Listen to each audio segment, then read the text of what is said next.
Salut! Eu sou Dani Couto e se você clicou nesse vídeo é porque você tem algum interesse sobre autismo. Então seja bem-vindo ao canal Zoom A sobre autismo. Então é sobre isso que a gente vai falar. Então nesse primeiro vídeo a gente vai falar sobre o que é autismo. E você sabe o que é autismo? Autismo é a forma popular para o transtorno do espectro autista, o TEA. E nada mais é do que um transtorno do neurodesenvolvimento. Mas o que é isso, né? Então, desde quando esse indivíduo estava sendo formado, né, tendo a sua formação neuronal, né, dentro do ventre da mãe ou no início da infância, porque ainda está em construção, né, teve uma alteração nesse processo dessa construção, dessas conexões neuronais. Então, isso vai alterar, né, que esse indivíduo tem uma forma diferente de aprender, de memorizar as coisas, né? Isso também pode causar algum prejuízo na vida pessoal, na vida profissional, na vida escolar ou acadêmica, né? Mas isso não quer dizer que é menos, né? Só vai ser diferente. E a gente tem outras formas de estimular as crianças, os indivíduos, né, com esses transtornos do neurodesenvolvimento. E não é apenas autismo, né? Tem o transtorno de déficit de atenção e hiperatividade, o TDAH, né, por exemplo, o déficit intelectual, todos estão dentro e tem muitos outros. Para que seja autismo, a gente tem que entender algo muito importante. Não adianta ter apenas um dessa base que eu vou falar para vocês agora, ou dois. Tem que estar presente os três, por isso que chama de tríade ou tripé, né? A gente pode imaginar aí como essas três bases. E a gente vai falar da primeira, né, que é dificuldade de comunicação.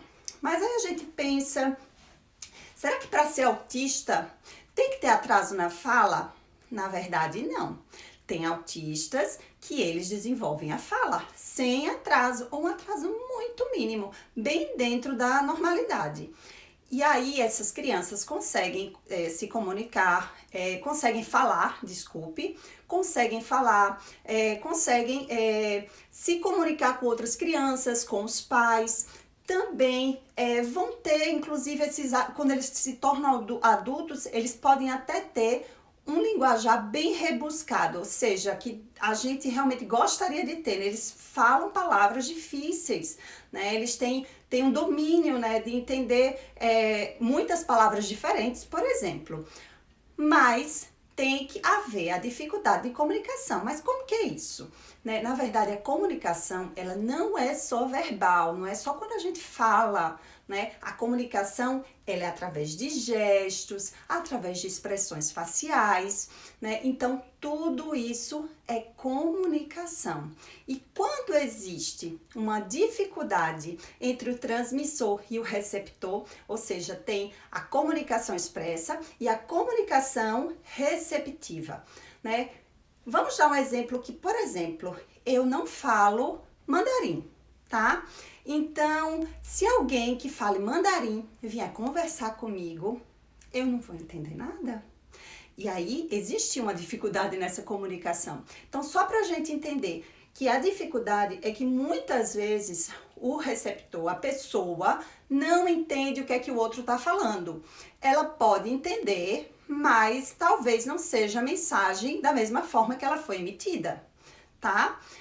E também ela não vai saber expressar muitas coisas. Ela pode estar sentindo alguma coisa e não saber como se expressar.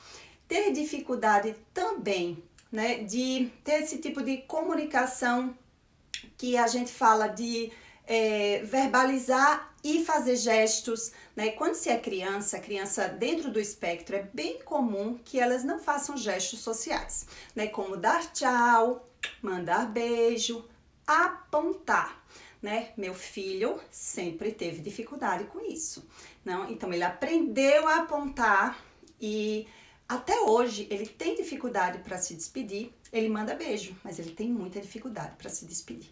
Então esses gestos sociais são muito complicados para eles. O que eu acho que essa questão da comunicação deveria, para que fique bem claro, é que a gente tem que entender que se comunicar, né, é através de gestos, né, de expressões e que é possível a gente desenvolver, né, a comunicação. Então, quanto antes a gente desenvolve essa comunicação, melhor. E aí, como saber se o seu filho está com atraso de fala, né? A gente não vai pensar no filho do vizinho que começou a falar com 9 meses. Aí, meu filho, que tem 1 ano e alguns meses, ele não fala. Ele está com atraso de fala? Não. A vizinha, ela falou muito cedo e a gente não deve estar comparando com uma outra criança. A gente tem que ficar atento aos marcos do desenvolvimento infantil. Então, aí no Brasil, porque eu moro aqui na França, né, no Brasil, vocês vão procurar dentro do carnê de vacinação, né, tem lá os marcos do desenvolvimento, né, que você vai poder ver, por exemplo, pela idade, né, o sexo do seu filho, qual a altura que ele deveria estar, o peso, quais as competências, né? E também você tem que entender que existem um padrão, né? Isso feito uma análise com muitas crianças, onde se tem uma média para você saber qual a idade do seu filho, qual é, por exemplo, a competência, a habilidade da fala, o que é que ele deveria estar fazendo nesse momento. Então, assim você consegue detectar se tem um atraso na fala. E é muito importante você entender que atraso da fala não quer dizer que seu filho é autista, né? Isso é um alerta, porque existe algo a ser feito, né? Se for autismo ou se for um outro transtorno, se for uma outra dificuldade, tem que agir, né? Tem que procurar um profissional, no caso um fonoaudiólogo, né? Para ajudar e entender o que está acontecendo nesse momento, né? E começar a agir o quanto antes, quanto mais cedo, melhor. E aí a gente falou da comunicação, a gente vai falar do segundo ponto desse tripé, né, que é a dificuldade de interação social, né? Quando a gente pensa em autistas, né, eu na minha triste ignorância, eu imaginava autista realmente assim no seu canto, né, que não queria contato com ninguém, que não tinha nenhuma habilidade de estar no meio das pessoas e começar uma conversa.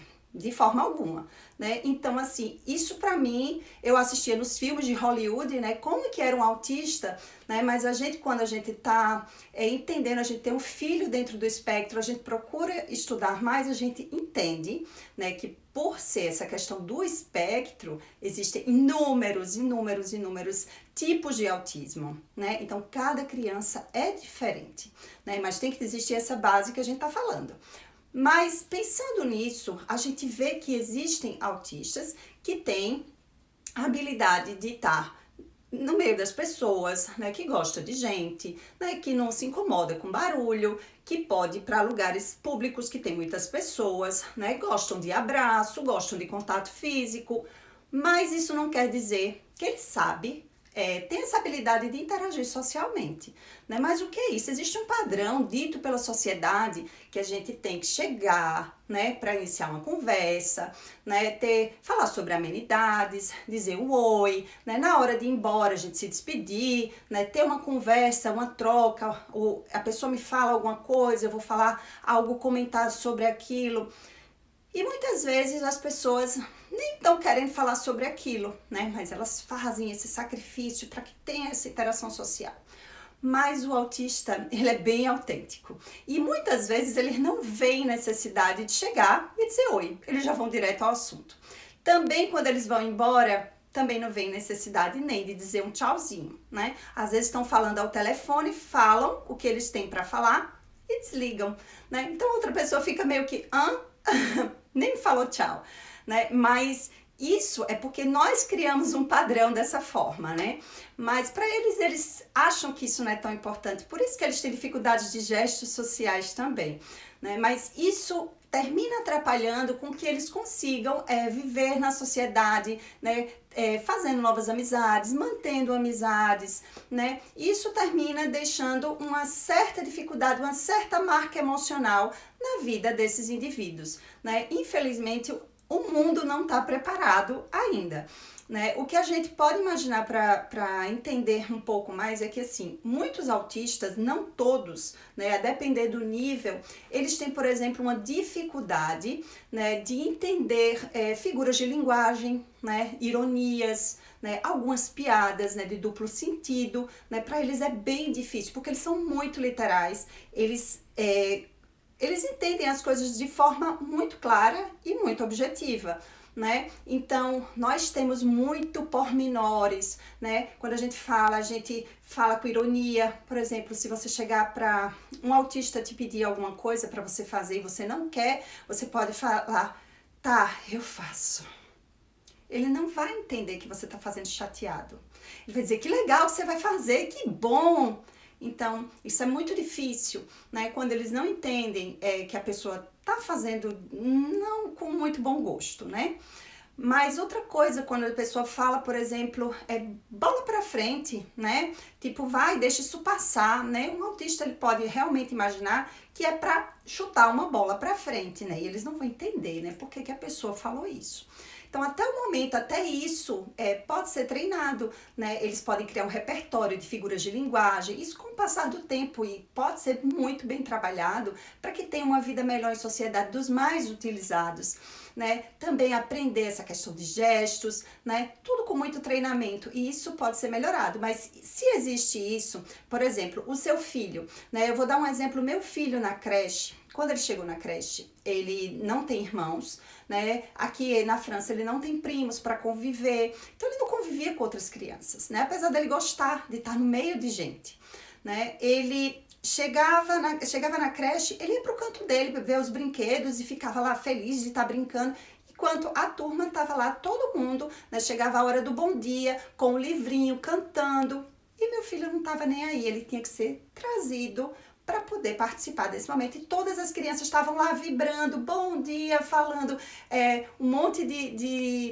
fazendo um monte de coreografia, e ele não estava nem aí, né? Ele estava virando. Depois, com o tempo, ele foi se adaptando, ele foi vendo que aquilo era legal, né? Mas pode acontecer que alguns autistas realmente, eles gostem mais de estar isolados, mas a gente tem que cada vez mais apresentar um mundo interessante para eles. Não é que eles vivam no mundo deles, eles vivem nesse mundo, eles só processam esse mundo de forma diferente. E a gente tem que apresentar um mundo bacana para eles, né? Se a gente apresenta um mundo que dá as costas, que vira, que não dá atenção, que fala sobre ele com ele ao lado, isso não é um mundo legal, isso não é um mundo bacana, né? Então, as pessoas falam muito sobre empatia, né? Que o autista, ele não tem empatia, né? Que não se coloca no lugar do outro, mas não é isso. Eles têm empatia, eles só não sabem, eles só não entendem muito bem essa questão das emoções do outro, e se você for claro, ele realmente vai sentir emoção por isso, ele vai conseguir se colocar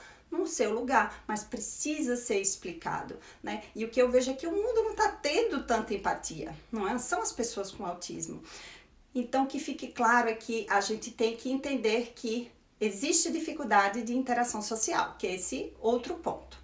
E aí, se seu filho, você vê, por exemplo, que seu filho também, ele vai para o terceiro ponto, ele tem movimentos repetidos e estereotipados, junto dos interesses restritos. Mas o que é isso? Movimentos repetidos, toda criança vai fazer o que eu vou falar aqui. Mas toda criança, né? É muito raro uma criança não fazer isso.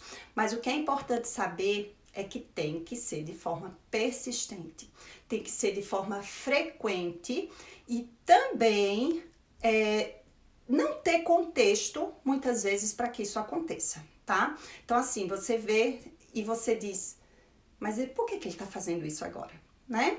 Então, que fique claro que toda criança faz, tá bom? Então, cuidado na hora de avaliar isso, de verificar.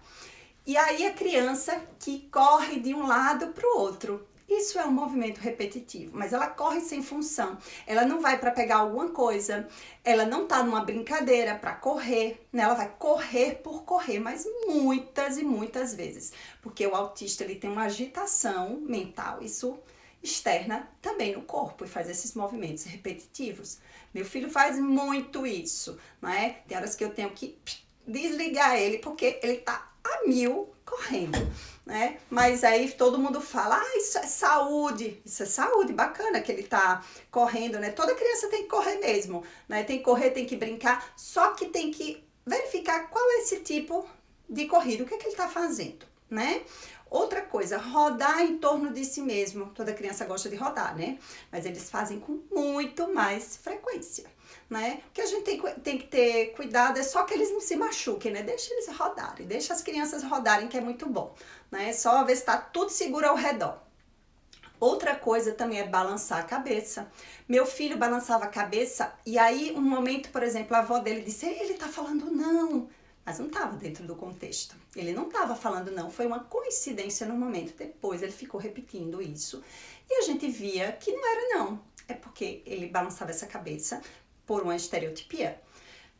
Outra coisa também que é bem frequente em crianças com autismo são os flappings, né? Que lembra muito esse voo da borboleta, né? Eles, quando eles estão felizes, excitados, né? Estão vendo o programa, estão vendo algo muito bacana, você chega com um balão, eles vão fazer isso. Meu filho, quando eu ia buscar ele na creche, era a criança mais feliz, né? Fazendo flapping, né? E a mãe também na porta fazendo flapping. Acho que todo mundo aqui pensa que eu sou louca, né? Mas eu nem ligo, tudo bem. E aí, fazer essa questão dos flappings é bem comum nas crianças com autismo. Se seu filho fez uma vez, 2 vezes, porque ele estava muito excitado, isso não quer dizer que ele tem autismo, tá? Isso é frequente.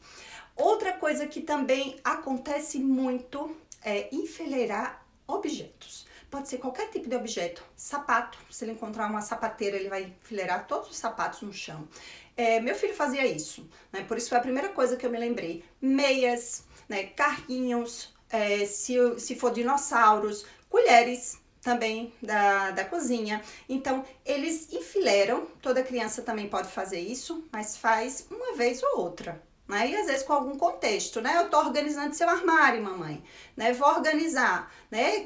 Mas só que as crianças com autismo, elas frequentemente elas fazem esse enfileiramento, separar por cores, né? Colocar blocos, né? Sempre é um pouco mais persistente, né? Um pouco não, é bastante persistente.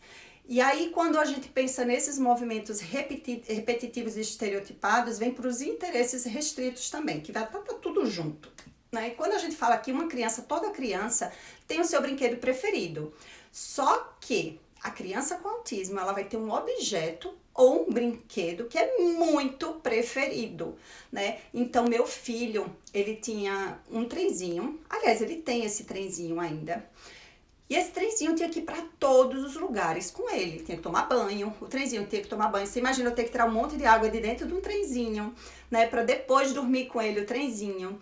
E o trenzinho tinha que receber comida. Então, o trenzinho tava com ele o tempo inteiro. E quando esse trenzinho era esquecido, aí gerava crise. Ele ficava muito estressado, ele se sentia inseguro. Então, o trenzinho, ele colocava as emoções nesse trenzinho. Né? Esse trenzinho deixava ele muito seguro. E as crianças fazem isso com as coisas também, só que é de uma forma exagerada. E também pode ser outros objetos. Então, pode ser. Eu conheci uma criança com autismo, um fofo, que ele usa, né, um fio. Parece um fio de nylon preto, e esse fio tem que ir para todo lugar com ele, né? Se a mãe esquecer, ai, ai, ai. É difícil, né? Mas assim, então quando tiver essa forma exagerada, exacerbada, e são coisas também inusitadas, pode ser escova de dente, pode ser uma laranja, né? Então imagina a mãe ter que depois trocar a laranja, porque a laranja já não tá legal, né? Mas pode ser brinquedo, mas o que é que a gente pode fazer? Isso também pode ser melhorado, né? A gente tem como apresentar outras coisas para essas crianças. Então, assim, a gente começou a apresentar muita coisa para o meu filho. Ele foi deixando o trenzinho de lado. E aí, depois, ele tem ele gosta muito de carrinhos, né? Muito. Então, depois, foi transferido para os carrinhos. Só que ainda bem que ele troca esses carrinhos. Ele não fica o tempo todo com o mesmo carrinho. Então, a gente estimular, né? Estimular jogos, estimular bola, estimular letras, cores, formas, né? Outras brincadeiras, né? Outro brinquedo, um trenzinho, qualquer coisa. E meu filho gosta de muitas outras coisas, animais, hoje em dia, porque a gente vai estimulando, isso vai ajudando. Só que a gente falou agora, inclusive, de trenzinho, eles gostam muito de trem. Tudo que tem um movimento repetitivo acalma muito, né? Como ventilador, trenzinho, que ele fica girando lá no circuito. Então, tudo isso vai acalmar, porque é previsível. Eles sabem o que é que vai acontecer, então isso acalma muito. A mesma coisa de ficar rodando girando a rodinha do carro, né? Eles fazem muito isso para acalmar. E aí um ponto que eu lembrei agora é não brincar com os brinquedos de forma funcional, né? Mas o que é isso? É quando a criança, por exemplo, o carrinho, geralmente uma criança poderia pegar e fazer vrum, ou de fazer o barulho, mas fazer isso. Mas ao invés ela vai rodar, girar a roda. Mas isso não quer dizer depois que ela aprenda a brincar com o carrinho de forma correta. Mas isso aí fica para outro vídeo, tá bom? E aí a gente falando sobre essa questões desses interesses restritos, quando a criança com autismo vai crescendo, isso vai se refinando, né? Então, meu filho gosta muito de carrinhos. Ele pode depois entender tudo sobre carros, né? Ele pode saber motor, né? A fábrica, coisas assim inusitadas a respeito de carros que a gente normalmente não saberia, né? Ele pode nos dar uma aula e acontece muito com autistas, eles se tornam profissionais excelentes, né? Falando realmente assim do que eles gostam e eles se dedicam muito, eles sabem muito sobre aquilo, né? Mas isso pode atrapalhar a interação social, porque nem todo mundo quer ouvir só sobre esse assunto, né? Quer ouvir amenidades sobre o Jornal Nacional, falar sobre a festa de ontem, e aí eles querendo falar só sobre isso, fica difícil. Então, não é que a gente vai tirar os interesses dele, por exemplo, esses interesses restritos, a gente pode utilizar isso, né, como para aumentar o repertório dessas crianças. Por exemplo, carrinhos. A gente utiliza os carrinhos para ensinar quantidade, colocar um carrinho, 2 carrinhos, 3 carrinhos, cores, né? Passar por alguns locais e fazer, tá passando pela água, o carrinho tá passando pela água, o carrinho caiu, pum, tombou, né? Então, assim, aumentar o repertório e depois pode pegar um animal junto do carrinho, o carrinho passou junto da vaca, ele derrubou a vaca, e aí a gente vai introduzindo outras coisas, né, para poder aumentar também esse repertório, né? É bacana que a gente não queira tirar, né, esse hiperfoco, né, mas que a gente apresente coisas novas, né, para que eles possam gostar de outras coisas também. Eles podem ter mais de um hiperfoco também, né? Então, espero que tenha ficado claro essa questão da tríade, né, que tem que ter isso para que seja autismo. E se você tem alguma suspeita de autismo na família, procure um profissional habilitado, né, para investigar, anota tudo, né, anota tudo que a gente conversou aqui, se o seu filho faz, qual que é a frequência, é muito importante que você tenha essas anotações, tá bom? E a gente vai falar mais sobre os sinais de autismo em um outro vídeo. Tchau, tchau! Não esquece de compartilhar. E se você gostou desse vídeo, dá um joinha, tá bom? Até a próxima. Tchau, tchau!